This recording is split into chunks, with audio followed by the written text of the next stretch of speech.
Indonesia kembali dipercaya menjadi tuan rumah penyelenggaraan Korpat Filindo ke-36 tahun 2022.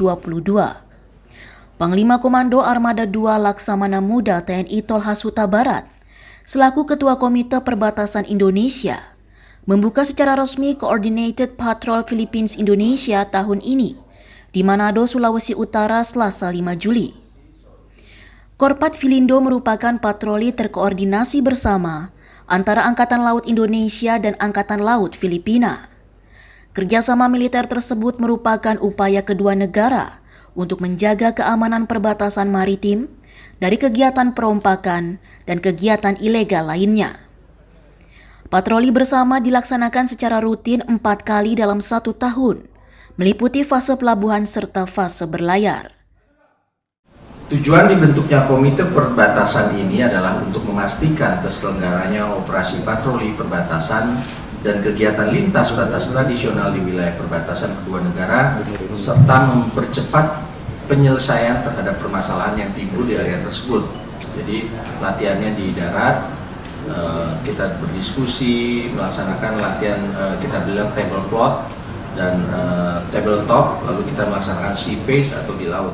And then of course, this could also deter any threats from terrorism, any other piracy that will happen, the ISIS, and then of course we will be able to work closely with our counterpart. Menurut Laksda Tolhas, sejumlah kerawanan sektor maritim yang sering terjadi antara lain penyelundupan, terorisme, dan perdagangan manusia. Patroli bersama ini juga diharapkan dapat menguji profesionalisme serta interoperabilitas Angkatan Laut kedua negara. Dari Manado, Sulawesi Utara, Atwit Pramono, Kantor Berita Antara mewartakan.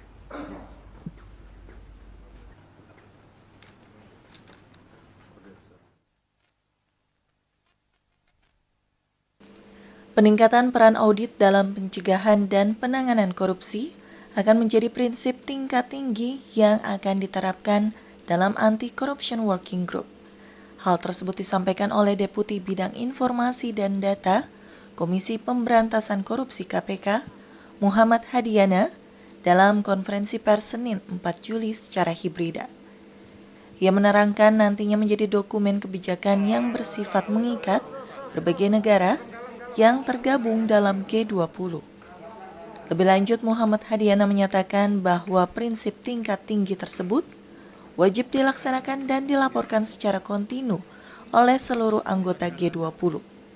Selain itu, Komisi Pemberantasan Korupsi KPK sebagai Chair Anti-Corruption Working Group mendorong fungsi audit memiliki fungsi sentral di berbagai negara di dunia.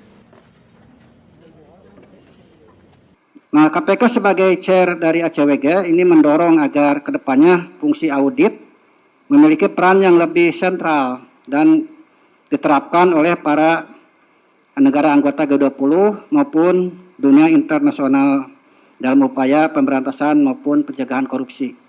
Jadi kenapa ini juga bisa dimanfaatkan oleh negara-negara lainnya selain G20?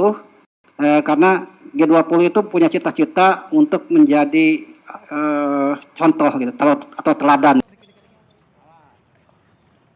Deputi Bidang Informasi dan Data KPK menambahkan bahwa KPK mendorong untuk melibatkan partisipasi masyarakat serta pendidikan anti korupsi dalam pertemuan multinasional tersebut guna membangun budaya anti korupsi di lingkungan masyarakat.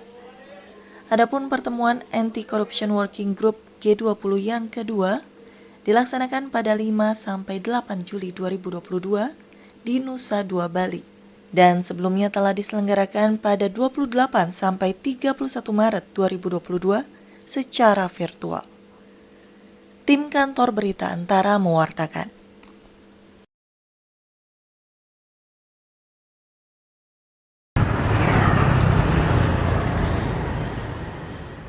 Tersangka kasus aplikasi investasi Quotex, Doni Muhammad Taufik alias Doni Salmanan, resmi dilimpahkan ke Kejaksaan Tinggi Negeri Balai Bandung, Kabupaten Bandung, Selasa 5 Juli 2022. Sebelum menuju Balai Bandung, tersangka Doni Salmanan dikawal penyidik Bareskrim Mabes Polri dan pihak kejaksaan menuju ke Jati, Jawa Barat di Jalan LRE Marta Dinata untuk pemberkasan.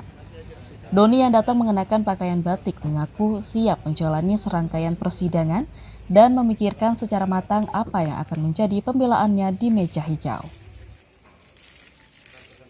Untuk saat ini saya alhamdulillah dalam keadaan sehat dan walafiat, dan untuk saat ini juga semuanya sudah diserahkan ke pengadilan.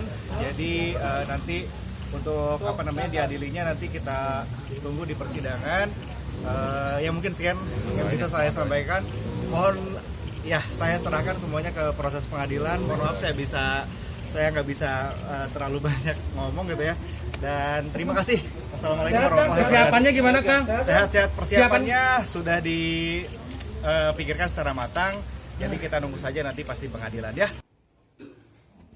Wakil Kepala Kejaksaan Tinggi Jawa Barat Didi Sahardi mengatakan, pelimpahan kasus dengan tersangka Doni Salmanan ini merupakan pelimpahan tahap kedua. Selain tersangka, pihak Kejaksaan Tinggi Jawa Barat juga menerima penyerahan barang bukti sebanyak 126 item, diantaranya mobil dan rumah mewah di Kota Baru Parahyangan, Kabupaten Bandung Barat.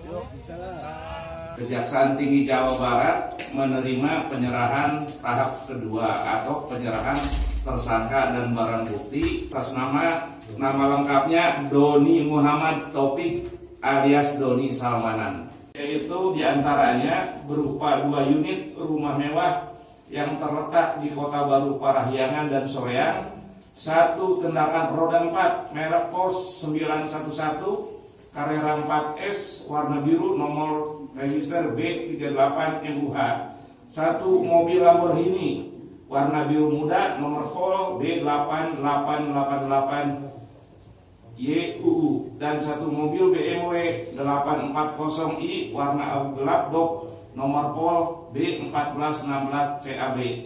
Saya memalu. Sebelumnya, Kejaksaan Agung menyatakan berkas penyidikan perkara tersangka Doni Salmanan telah lengkap atau P21, sehingga kasusnya siap untuk dipersidangkan. Doni Salmanan merupakan tersangka kasus aplikasi investasi Quotex. Ia dijerat dengan sangkaan penyebaran kabar bohong dan dinilai menyesatkan hingga mengakibatkan kerugian konsumen hingga miliaran rupiah. Akibat perbuatannya, Doni Salmanan terancam hukuman pidana selama 10 tahun penjara. Dari Bandung, Jawa Barat, Mardian Syah Al-Afghani, Kantor Berita Antara, mewartakan.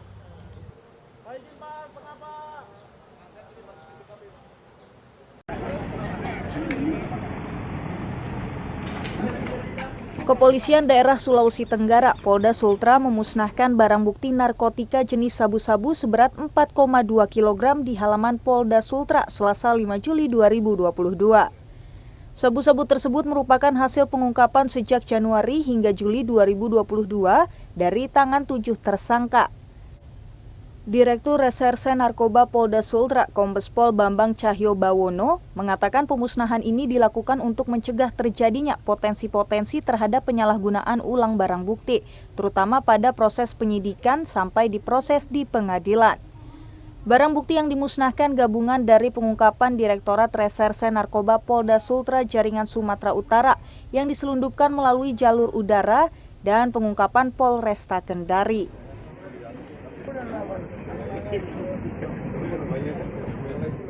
Hari ini memusnahkan sebanyak 4.243,3 gram. Nah, tujuan dari pemusnahan ini untuk mencegah, ya, terutama untuk mencegah terjadinya potensi-potensi terhadap penyalahgunaan ulang terutama barang bukti, baik nanti oleh semua pihak, terutama pada saat di proses penyidikan sampai dengan nanti di proses pengadilan. Pemusnahan barang haram tersebut menggunakan mesin insinerator yang disaksikan langsung Gubernur Sultra Ali Mazi dan tamu undangan lainnya di momen Hari Bayangkara ke-76 di Mako Polda Sultra. Polda Sultra berkomitmen terus berupaya melakukan operasi di lapangan guna mencegah serta memberantas bahaya penggunaan dan peredaran narkoba di masyarakat. Dari Kendari, Sulawesi Tenggara, Saharudin, Kantor Berita Antara, mewartakan.